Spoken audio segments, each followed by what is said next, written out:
So I'm going to walk you through how to do these first couple steps. Grab one of those papers right up there. It says population distribution on it. How to kind of do this. As you read through this, it's really self-explanatory. If you just read through, I just want to point out a couple of things that will make it make a little bit more sense. These are little habitat boxes, and each of these boxes has little dots in it. Those represent individual organisms. So each one of those is like, I don't know, a deer, okay, or a snake, whatever we're talking about. Now, for every one of these boxes, what you're going to need to do is you're going to need to divide it roughly in half. I just divide them like this. It doesn't have to be perfect. And then some of these, like, we kind of get them divided so that we don't go through the middle of any of those individual organisms. See how I kind of went between them all there? You can use a ruler, or you can just kind of draw it by hand, whatever you want to do. We're just kind of splitting these right in half, like so. This one here is probably about right here. I could measure these, but I think we're going to do pretty much good enough if we just do that. And that line's a little crooked, but it'll be okay. So when we come back to this, these are going to be sides A and B for each of these, okay? Take a look at the size of the habitats. The whole square, not separate sides, the whole square measures 2 kilometers by 2 kilometers. So how many square kilometers is that? Yeah, you multiply, right? 2 times 2 is 4. Pretty easy stuff. It's going to ask you that, and you're going to need to know that again down here. So there's some little questions that go along with this. It's pretty simple if you just kind of paid attention to what I just said and looked at what we were doing. Let's look to the inside. These unfortunately got stapled for left-handed people, so if you're left-handed, you're probably like, oh, that's great. If not, you can do one of those and we'll staple it back together. Okay, on the inside of this paper, we're going to do some adding and some calculations here. We want to know the area in kilometers squared. You just told me that, right? If we take, there it is again, 2 times 2, these boxes are 4 square kilometers. Okay, all the boxes are that. So, like, check it out. I just answered all of them. Yep, doesn't matter, they're all the same. So you're all set, okay? Now we want number of individuals. Well, that's not very difficult either. Check this out. What you're going to do is, say for this habitat number 1, we're going to count every single dot. Like, don't worry about A and B yet, but we're just counting every single dot in here. So let's count these up here real quick.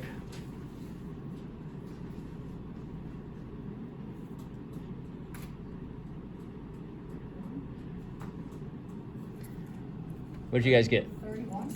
That's what I got. Everybody else get 31? Good. Okay. We've got 31 individuals for the first one. You guys will have to count the other ones. That was the hardest one, though. Okay.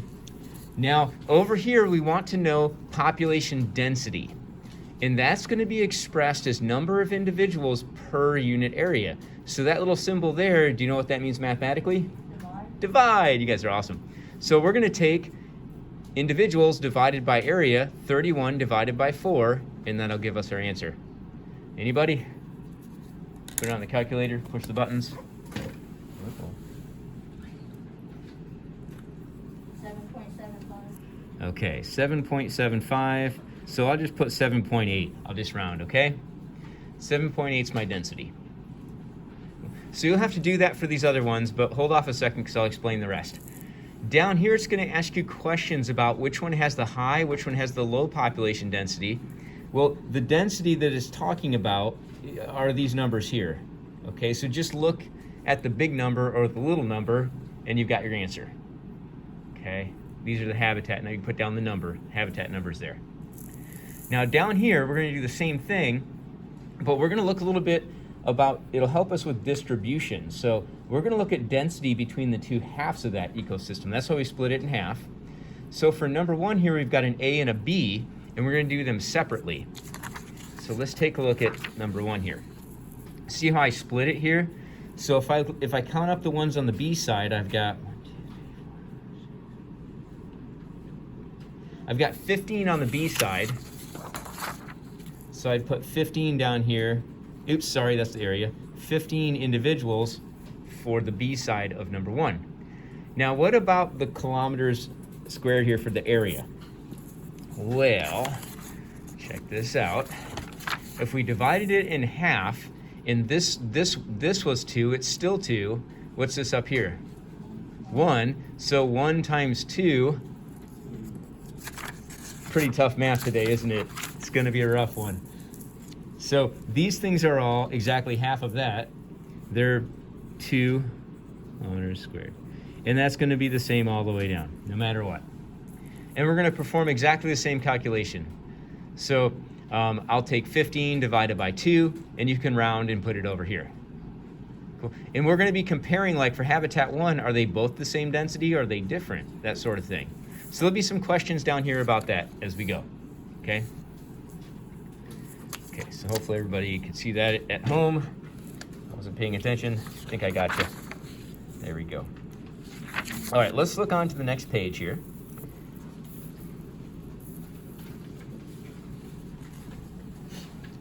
It's going to have us label those areas, those habitats, based on a couple of different phrases here. These are the types of distribution. They could be clumped, which is the same thing as clustered. They could be random, or they could be uniform or even, like evenly spread. That's just helping you understand what those words mean. So on the front here, let's just take one out here. Let's take a look at, for instance, habitat 4. What would you call habitat 4? Is that random, clumped, or even? That's clumped, obviously. So you just write like clumped over here somewhere. And that'll help you refer back to it in some of the other questions. So you'd write clumped. Cool. Or if you want to write clustered. Okay. So you'll kind of decide on those other ones. That's the type of distribution. You do that for the other ones. You're going to compare and contrast the terms population density with population distribution. Well, these are the distributions. The density was what you were calculating earlier. So the difference is like how are they arranged versus how tightly packed they are, right? So you can look those words up online if you want. Those would be easy to find a definition for. Okay. Think about these a little bit. They're a little bit more difficult, but just think a little bit. If you have trouble, you can ask me. Let's go down to this table here because this thing's a little bit confusing. Don't make it harder than it is. All it's asking you to do is to think about these types of organisms and what their distribution, their density might be. So let's take dandelions. You're familiar with the dandelion. How are they usually distributed? Are they clumped? Are they uniform? Or are they kind of random? I would definitely say random. So dandelions, I would put random here for distribution. And then their density, is there like 1 or 2 or is usually a whole bunch? Yeah, so this is going to be a high density. So when you're answering the density question, your choices are basically high or low. Pick one of those. And then when you're answering the distribution question, your choices are right up here. Okay? So why would dandelions be that way? Well, think about how they reproduce. Like the wind blows and the little seeds are on little aerosols and they blow through the air and land in random places. They're not planted, they're just randomly blown around, and they blow around by the hundreds, right? So that's why that they are the way they are. So think about that in terms of tigers, bison, ants, apple trees in an orchard that have been planted. Hint, right? Why they might look the way they do. If you have any trouble, you can look these up on the internet or you can ask me and I'll tell you what they look like. All right, on the very back. This table right here has been done for you. Yay, I don't know why they did that, but they did it for you. So you don't need to put anything in there. It's telling you food supply is density dependent. Depends on how dense the population is. Rainfall is not dependent on the type of population. It's going to affect them all the same. Big population, small population, dense, not dense. You're going to have the same effect if you have floods or rainfall.